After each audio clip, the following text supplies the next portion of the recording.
Good morning student, class 12. Today we will read lesson 4. आज हम lesson 4 the rat race का part 4 पढ़ेंगे। Part 3 में हमने पढ़ा था कि जो व्यक्ति है रैट रेस बनाने वाला, जो चूहेदानी बनाने वाला व्यक्ति है, वो एक बूढ़े व्यक्ति के घर में जाता है, वहाँ ताश खेलते हैं, उनको तंबाकू दिया जाता है खाने के लिए और खाने के लिए सारी चीज़ों का अरेंजमेंट करता है वह बूढ़ा व्यक्ति। किसके लिए? एक रैट रेस के लिए, चूहेदानी बनाने वाले के लिए। और किस तरीके से वो सारी चीजों को करने के बाद सुबह जब जाता है तो बूढ़ा व्यक्ति जाने के पहले उसे क्या बताता है, ये मेरे पास एक बटुआ है, उसमें 30 क्रॉनर, स्वीडन की जो रुपीस होते हैं उसको क्रॉनर कहते हैं, तो 30 रुपीस उस बटुए में रखता है।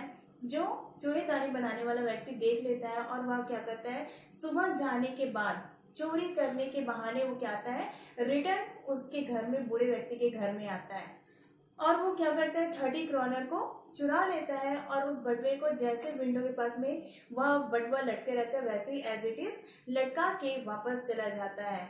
और किस तरीके से वो जंगल में जाते जाते जंगल में एक रास्ते में फंस जाता है। वो चारों तरफ देखता है लेकिन उसे कोई भी रास्ता नजर नहीं आता है। जंगल में वह जिस रास्ते से गुजरता है उसे लगता है कि मैं यही रास्ते से अभी गया था और वापस उसी रास्ते में वो आके ठहर जाता है। और इस तरीके से वो क्या महसूस करता है कि जो मनुष्य है, जो व्यक्ति है, वो क्या है, एक चूहे की तरह है। और जितनी भी सारी चीजें हैं जो हमें संसार में दिखाई देती है, जैसे समुद्र है, धरती है, रुपये पैसे, जो माया मोह वाली चीजें हैं, वो क्या है, एक बैट की तरह है, एक चारा की तरह ही है। जिस तरीके से मनुष्य, जिस तरीके से चूहा चारा को देख के फंस जाता है, उसी तरीके से मनुष्य भी क्या करता है, सारी जो प्रलोभन वाली चीजें उसको देख के एक चूहेदानी में फंस जाता है, इस संसार में फंस जाता है। तो हम आज कंटिन्यू करेंगे पार्ट 4 में। It was late in December, darkness was already descending over the forest. दिसंबर के दिन देर हो चुकी थी और जो जंगल है वहां पे पूरी तरीके से अंधेरा छा गया था। This increase the danger and increase also his gloom and despair.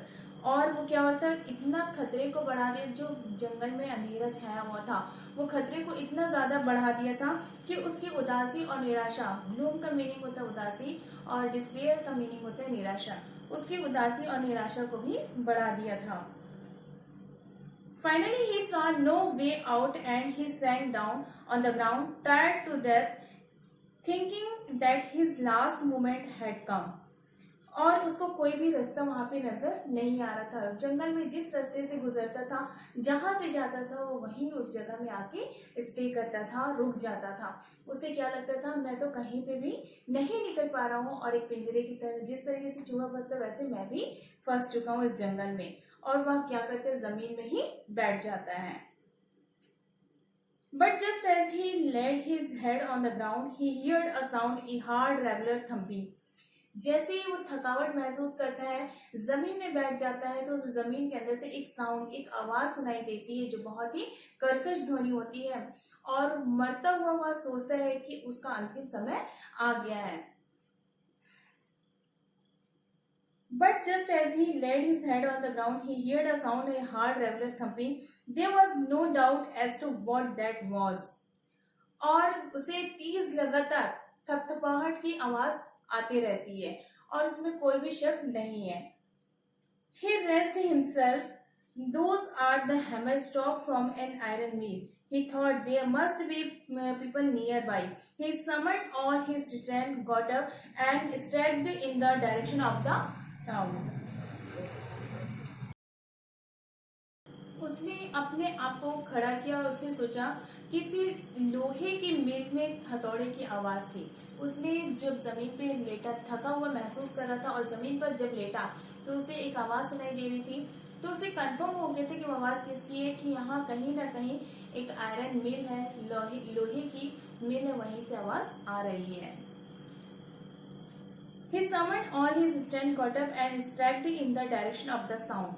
आसपास उसने जरूर कोई आदमी होने चाहिए। उसने सोचा कि अब मेरे आसपास कोई ना कोई आदमी जरूर होना चाहिए। उसने अपनी सारी ताकत इकट्ठा की और जमीन में लेटा हुआ, थक गया था बहुत ज्यादा, तो अपने आप को उठाया और क्या किया, आवाज की दिशा में लड़खड़ाता हुआ चला। वो जहां से लोहे की मिल की आवाजें आ रही थी, थपथपाहट की आवाज आ रही थी, वो उसी रास्ते पे जाने की कोशिश किया।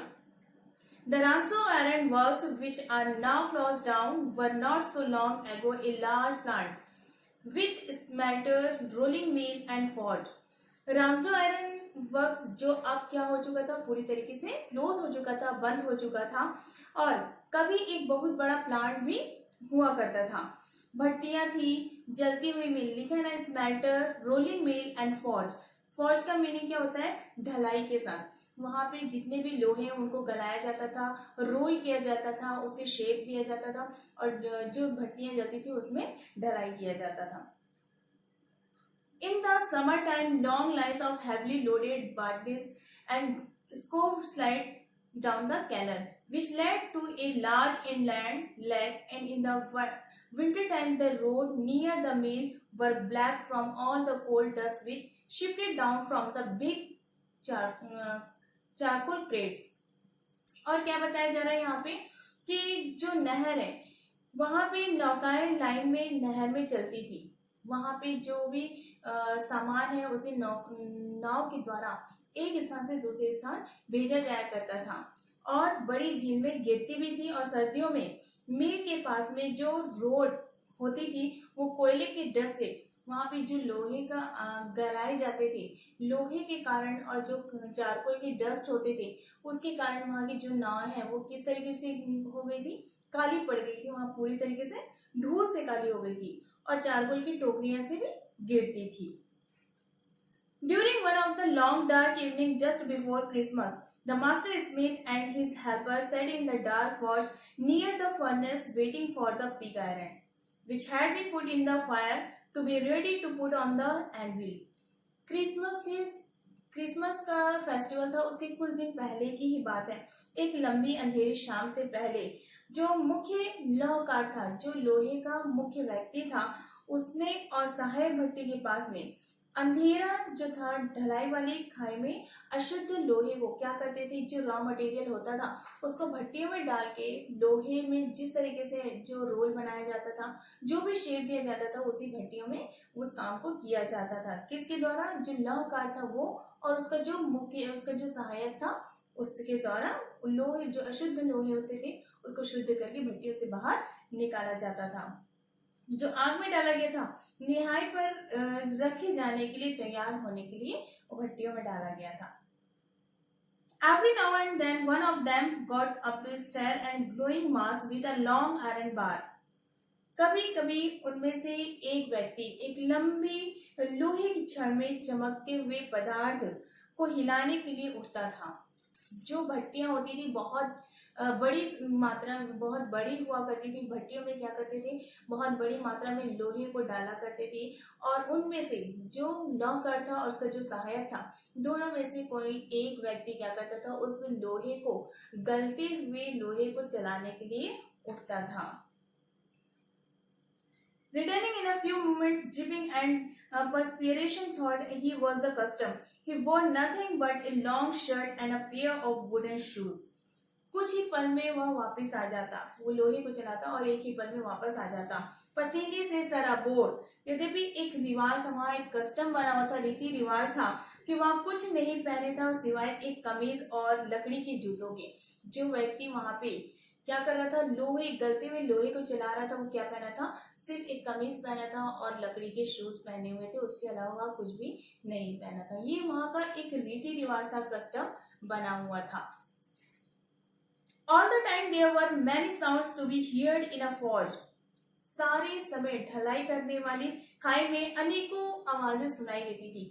होता है ना, जब हम कुछ काम करते हैं, जैसे हम घर में खाना बनाते हैं तो क्या होता है, जैसे बर्तन रखते हैं उसकी आवाज अलग होती है, जब हम छौंक लगाते हैं उसकी आवाज अलग होती है, उसको जब ढक देते हैं उसकी आवाज। उसी तरीके से लोहे को जब भट्टी में डाला करते थे और उसे चलाया करते थे तो वहां विभिन्न प्रकार की बहुत सारी आवाजें अलग अलग सुनाई देती थी। The pig bellows burned and the burning coal cracked. और बड़ी जो चौकनियां दहाड़ती थी, बड़ी संख्या में लोहे को गलाया जाता था। तो यहाँ पे क्या बता रहा है, जो बड़ी चौकनियां दहाड़ती थी तो जलता हुआ कोयला भी क्या होता था, तड़कता था, आवाज करता था। The fire boy shoved charcoal in the maw of the furnace with a great deal of clatter. और क्या बताया जा रहा है कि आग वाला जो लड़का था बेलचे से खनखनाहट के साथ चारकोल भट्टी के पेट में डालता था। चारकोल वो क्या करता था, वो भट्टी के पास में बैठा रहता था और वो धीरे धीरे करके क्या करता था, उसके अंदर भट्टी में चारकोल को डाला करता था। आउटसाइड रोड द वाटरफॉल, बाहर पानी का झरना दहाड़ता था। And sharp north wind whipped a rain against the brick tiled roof, और तीखी उत्तरी हवा जो वर्षा के को ईंटों वाली छत से टकराती थी।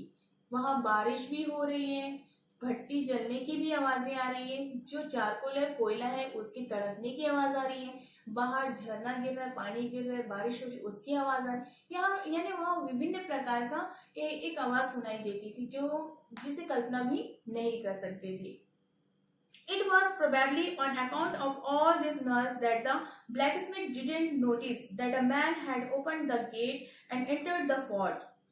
इसी शोर के कारण वहां बारिश हो रही थी, भट्टी जलने की आवाज थी, कोयले की तड़कने की आवाज थी, बहुत सारी विभिन्न प्रकार की आवाजें थी। इस कारण वहां पे जो व्यक्ति आया था उसे इस शोर में कोई भी नहीं सुन सका कि वो अंदर आया है।